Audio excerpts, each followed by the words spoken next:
मुसलमान को टोपी से टाई तक लेके जाना है, गन से टोपी से टाई तक लेके जाना है और कट्टे से टोपी से कलम तक, टाई तक और कट्टे से कलम तक ले जाना है। ये योगी सरकार की नीति है, बीजेपी लीडर का बयान है। कौन है वो? कौन बोले?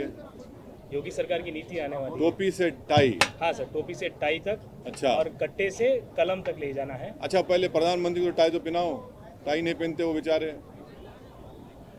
उनको टाई पहनो बोलो। और ये कट्टे की आप बात कर रहे हैं, आप कितने स्कूल खोले मुस्लिम माइनॉरिटी एरिया में? आप तो सो कॉल्ड गौरक्षक के जरिए टेररिज्म फैला रहे हैं, बगैर कानून को फॉलो करे घर तोड़ रहे हैं। आपका जो माइनॉरिटीज़ का बजट है कितना है बताओ आप? यूपी में है ही नहीं, सिर्फ बातें हैं, झूठ है, धोखा है। आपके पास एक एमएलए नहीं है, मुस्लिम एमएलए, आप टाई पहनाने की बात कर रहे हैं। सर, ये प्रयागराज में जो कुछ हुआ है उसके बारे में आप क्या कहना चाहेंगे? नहीं, हम वायलेंस की मजम्मत करते हैं और साथ ही साथ ये भी कहते हैं कि रूल ऑफ लॉ प्रिवेल होना चाहिए और क़ानून की रोशनी में सबके खिलाफ एक्शन लेना चाहिए।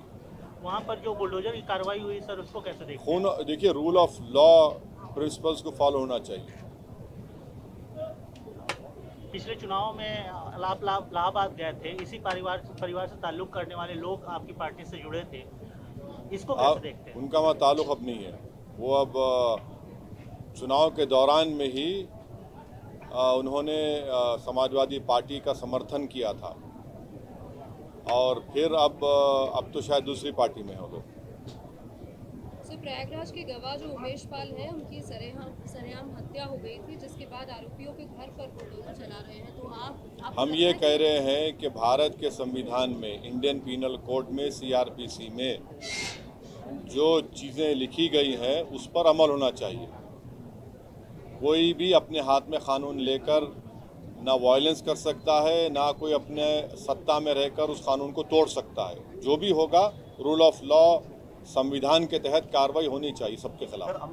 अमृतपाल को लेकर के जिस प्रकार की कार्रवाई चल रही है पंजाब में, अभी सीएम अमित शाह को भी मिल रहे हैं, तो क्या इस इश्यू को किस प्रकार से हैंडल किया जा रहा है सही दिशा में?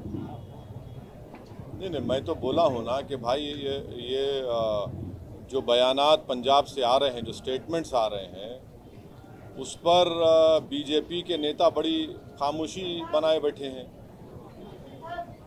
बड़े खामोशी बनाए बैठे हैं। क्या मतलब है उसका?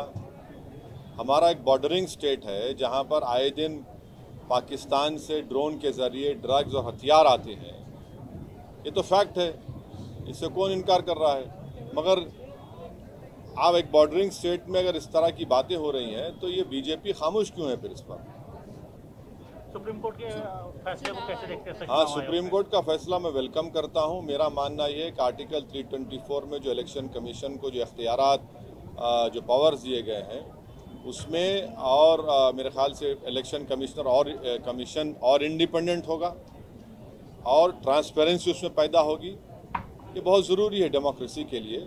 ये इस जजमेंट का मैं वेलकम करता हूँ और उम्मीद करता हूँ कि मोदी सरकार सुप्रीम कोर्ट के जजमेंट को सामने रखकर अगर बिल लाना चाहेगी तो बिल जजमेंट के स्पिरिट को समझेगी। ऐसा ना हो कि वो बोलेंगे नहीं हम नहीं मानते, हम अलग बिल लेकर आएंगे, उसके बरक्स ऑपोजिट लेके आएंगे, ऐसा नहीं, गलत होगा वो। तो सुप्रीम कोर्ट का जजमेंट जो आया है हम उसका वेलकम करते हैं। अडानी पर भी जांच का आदेश दिया है सर सुप्रीम कोर्ट ने, इस पूरे एपिसोड को कैसे देखते हैं? अब देखिए क्या होता है, वो कमेटी बनाई है उन्होंने, मैं पूरा जजमेंट पढ़ा नहीं हूँ, ये रास्ते में था तो थोड़ा पढ़ लिया था इलेक्शन कमीशन का, वो जजमेंट पढ़ूंगा तो जब कुछ बोल सकूंगा। सर, उत्तर प्रदेश के हिसाब से अतीक अहमद का जो उमेश पाल का जो किस्सा चल रहा है अभी, अतीक, मैं अभी बोला हूँ मैं इस बारे में कि हम हर किस्म के वायलेंस का कंडेम करते हैं, चाहे वो स्टेट स्पॉन्सर्ड वायलेंस हो या फिर कोई और माफिया करता हो। किसी को भी इख्तियार नहीं है किसी का जान लेने का। राइट टू लाइफ एक फंडामेंटल राइट है भारत के संविधान में। हालिया दिनों में देखा गया है सर कि बुलडोजर जो है मेन स्ट्रीम हो गया है। हैदराबाद में भी तेलंगाना के जो बीजेपी अध्यक्ष उन्होंने बोला, एक वारंगल के हादसे को लेकर के ताल्लुक से बोला कि बुलडोजर चलाया जाएगा, जो भी जब वो शासन में आएंगे तो बुलडोजर चलाया जाएगा, जो भी क्रिमिनल एक्टिविटी में इन्वॉल्व होता है। हम यूपी में देख रहे हैं, हम कई अलग अलग राज्यों में देख रहे हैं। जो लोग बैलेट पर भरोसा नहीं करते वो बुलडोजर पर करते हैं। जो लोग अंबेडकर के पैगाम को ठुकराते हैं वो बुलडोजर को अपनाते हैं।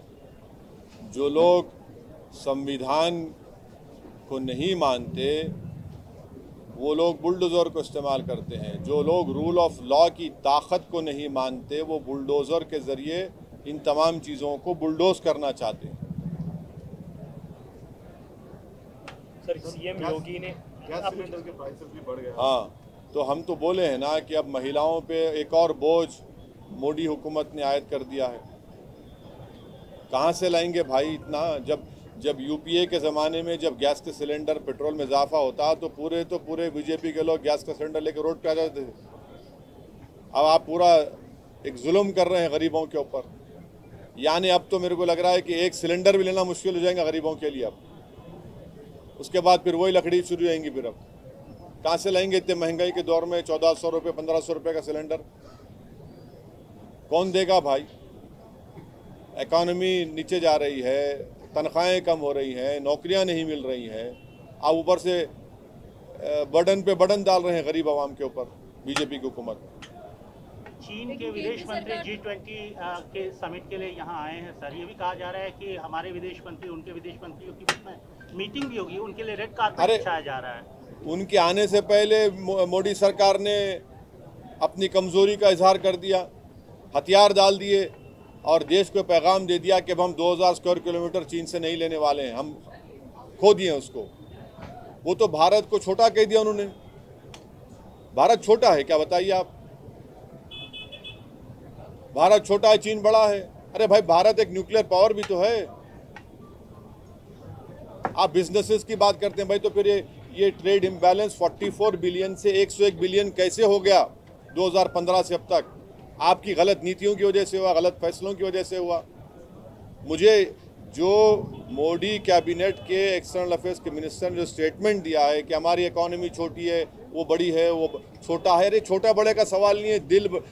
देश बड़ा होता है, देश के रहने वालों का दिल और जिगर बड़ा होता है। मोदी हुकूमत को अपनी फौज पर और देश की जनता पर भरोसा ही नहीं है। आप तो पहले से ही आप घुटने टेक दिए उनके सामने। आप बातचीत का समर्थन करते हैं? दोनों देशों के विदेश मंत्रियों की बातचीत होनी चाहिए, फॉरेन मिनिस्टर। अरे भाई, आप आने से पहले छोटा बड़ा कर दिए ना। आप उनको बड़ा कर दिया, अपने आप को छोटा कर दिया आप। तो क्या बराबरी की बात होगी अभी? सर, योगी ने कहा है कि यूपी में राम राज्य है सर, अभी फिलहाल जो चल रहा है राम राज्य चल रहा है। संविधान के तहत राज होना चाहिए।